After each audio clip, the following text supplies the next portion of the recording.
ವಿವೇಕ್, ನಾವೇನ್ ತಪ್ಪು ಮಾಡಿದೀವಿ? ಏನಿಲ್ಲ. ಯಾಕೆ?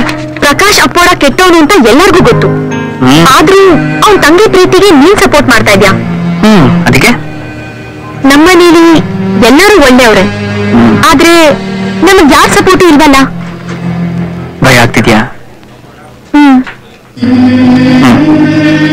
ನೋಡು, ಹರಿಯೋ ನೀರಿಗೆ ಡ್ಯಾಮ್ ಕಟ್ಟಿ ಸ್ವಲ್ಪ ದಿನ ಮಾತ್ರ ತಡೆಯಕ್ಕಾಗುತ್ತೆ. ಒಂದಲ್ಲ ಒಂದಿನ ಗೇಟ್ ತೆಗಿಲೇಬೇಕು, ಇಲ್ಲಾಂದ್ರೆ ಡ್ಯಾಮ್ ಹೊಡೆದೋಗುತ್ತೆ. ಅಯ್ಯೋ ದಡ್ಡ, ಅದಲ್ಲ ಕಣೋ. ಹಲೋ, ಒಂದ್ ನಿಮಿಷ ಅಣ್ಣ. ಪ್ಯಾರಲಾಲ್ ಯಾವ್ದೋ ಡೀಲ್ ಇದೆ ಅಂತ ಹೇಳಿದ್ರಂತಲ್ಲ. ಲೋ ರಮೇಶ, ನಮ್ಮ ಅಮ್ಮ ಸತೋಲಿ ಡಿಸ್ಟ್ರಿಬ್ಯೂಷನ್ ಬಾಯ್ಬಿಟ್ಟಿಕೊಂಡ್ರು. ಈಗ ಆಗಲ್ಲ ಅಂತೀರಪ್ಪ. ಈಗ ಆಗಲ್ಲಂತಾರೆ. ಇದು ಹಾಸ್ಪಿಟಲ್, ಮೆತ್ತಗ್ ಮಾತಾಡು. ಅಣ್ಣ, ಅದ್ಯಾವ್ದೋ 6 ಕೋಟಿ ಡೀಲ್ ಅಂತೆ, ನೀವ್ ಹೇಳಿದ್ರಂತಲ್ಲ. ಲೋ, ನಮ್ ತಂಗಿ ಲೈಫ್ಗಿಂತ ದೊಡ್ಡೇನ್ರು. ಯಾಕ್ರೋ? ಆಯ್ತು ಬರೋಣ, ಆಗಲ್ಲ ಅಂತ ಹೇಳ್ತೀನಿ. ಅಣ್ಣವರು ಯಾವ್ದೋ ಟೆನ್ಷನ್ ಇದಾರೆ. ಬ್ರೈನ್ ಸ್ಪೀಕರ್ ಕೊಡ್ಬಿಟ್ಟು ಕೇಳ್ರಿ. ಒಂದ್ ನಿಮಿಷ ಅಣ್ಣ. ಏನ? ನೀವ್ ಆಗಲ್ಲ ಅಂದ್ರೆ ಅವ್ರು ಬೇರೆಯವ್ರ ಹತ್ರ ಹೋಗ್ತಾರಂತೆ. ಅಲ್ಲ, ಇದು ಆಸ್ಪತ್ರೆ, ಸೈಲೆಂಟ್ ಆಗಿರ್ತೀರಾ? ಅಣ್ಣವ್ರು ಯಾರು ಗೊತ್ತಾ? ಪ್ರಕಾಶ್ ಅಪ್ಪೋಡ. ನಾನ್ ಯಾರು ಗೊತ್ತಾ? ಎಂಟೇರ್ ಹಾಸ್ಪಿಟ್ಲು ಕುರಿಯ. ಒಂದ್ ಎಕ್ಸ್ಪೈರಿ ಡೇಟ್ ಆಗಿರೋ ಇಂಜೆಕ್ಷನ್ ಮಾತ್ರೆ ಕೊಟ್ರೆ ಅಪ್ಪೋಡನ್ ತಂಗಿನೋ ಟಿಕೆಟ್ ಸುಪ್ರೀಂ ಕೋರ್ಟ್ ಹೋದ್ರು ಕೇಸ್ ಗೆಲ್ಲಕ್ಕಾಗಲ್ಲ.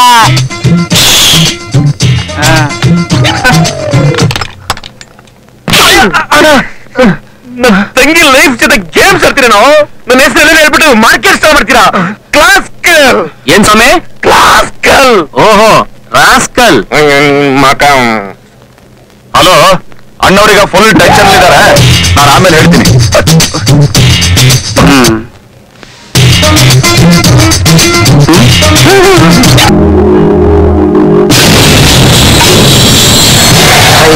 ಹೆಂಗ ತಂಗಿ? ಭಯ ಪಡುವಂತದ್ದೇನೂ ಇಲ್ಲ. ಇನ್ನೊಂದ್ 2 ದಿನದಲ್ಲಿ ನಾರ್ಮಲ್ ಆಗ್ತಾಳೆ. ಆಮೇಲೆ ಡಿಸ್ಚಾರ್ಜ್ ಮಾಡ್ತೀನಿ. ಆದ್ರೆ ತುಂಬಾ ಕೇರ್ಫುಲ್ ಆಗಿ ನೋಡ್ಕೋಬೇಕು. ಅಯ್ಯೋ, ನಾನು ಅವಳ ಲ್ಯಾಂಡ್ಸ್ ಮೇಲೆ ಬಿಡೋದಿಲ್ಲ. ಬೇಕಾದ್ರೆ ಒತ್ಕೊಂಡು ಓಡಾಡ್ಬಿಡ್ತೀನಿ. ಈಗ ನನ್ನ ತಂಗಿ ನೋಡ್ಬೋದಾ? ವಿಸಿಟಿಂಗ್ ಆಸಲ್ ಮಾತ್ರ ನೋಡ್ಬೇಕು. ಸುಮ್ಮನೆ ನೀನು ನೋಡ್ತಾ ನೀನು ಅಮೌಂಟ್ ಸೇರಿದೆಯಲ್ಲ, ಅದೆಲ್ಲ ತಗೊಂಡ್ಬಿಡು. ಒಂದೇ ಒಂದ್ಸಲ ನನ್ನ ತಂಗಿ ನೋಡೇನು, ನಿಮಗ್ ಪರ್ಮಿಷನ್ ಕೊಟ್ರೆ ಬೇರೆಯವ್ರು ಗಲಾಟೆ ಮಾಡ್ತಾರೆ. I am sorry. ತಾಯಿ ತಾಯಿ ನೋಡ, ಅದನ್ನ ಮಾತು ಕೇಳಲಿ. ಒಂದೇ ಒಂದ್ಸಲ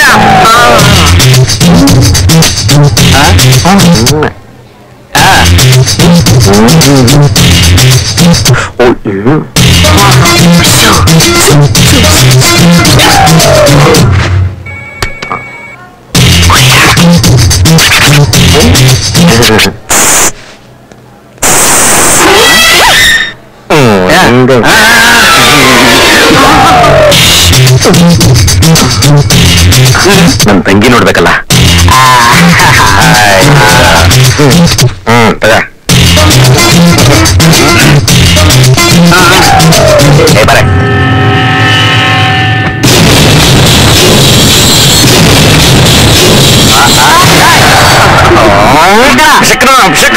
ಬರೇ ಶಕುನ ಎಲ್ಲ ಚೆನ್ನಾಗೇ ಇದೆ.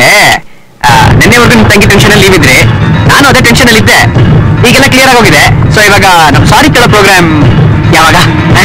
ಹೋಗಲ್ಲ ಮಾತು ಕೇಳಿ ಸಾಕ. ಅಮ್ಮ ನೀವಾದ್ರು ಹೇಳಿ ಮಾ. Sir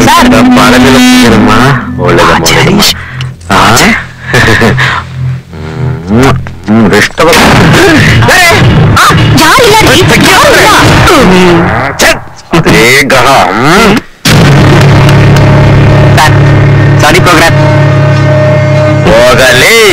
sorry sorry sir, thank you. Sorry program sorry ಕೇಳ್ತೀನಿ. ಲವರ್ಸಾ? ಎಸ್.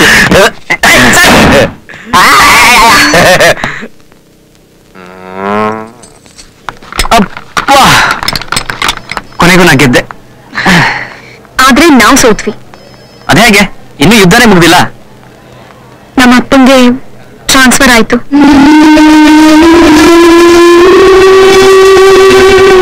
ಇನ್ನೆರಡು ದಿನದಲ್ಲಿ ನಾವೆಲ್ಲ ಶಿಫ್ಟ್ ಆಗ್ತಾ ಇದೀವಿ.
ಮನಸ್ಸಿನಲ್ಲಿರೋದು ಕಾಲ ಮಾತಲ್ಲಿ ಹೇಳಲಿಕ್ಕಾಗದೆ ಹೋದ್ರೆ ಬರೋದು ಕಣ್ಣೀರು ಮಾತ್ರ. ಅವಳು ನನ್ನ ಕೈ ಹಿಡಿಯೋದಕ್ಕೆ ಬಂದಿದ್ದು ನಾನು ನನ್ನ ವ್ಯಕ್ತಿತ್ವವನ್ನು ಗಿರಿವಿ ಇಟ್ಟಿದ್ದಕ್ಕೆ. ಅಪ್ಪ ಬೇಕು ಅನ್ಸೋ ವಯಸ್ಸಲ್ಲಿ ನೀವಿರ್ಲಿಲ್ಲ. ಈಗ ಅಪ್ಪನ ಅವಶ್ಯಕತೆ ನನಗಿಲ್ಲ.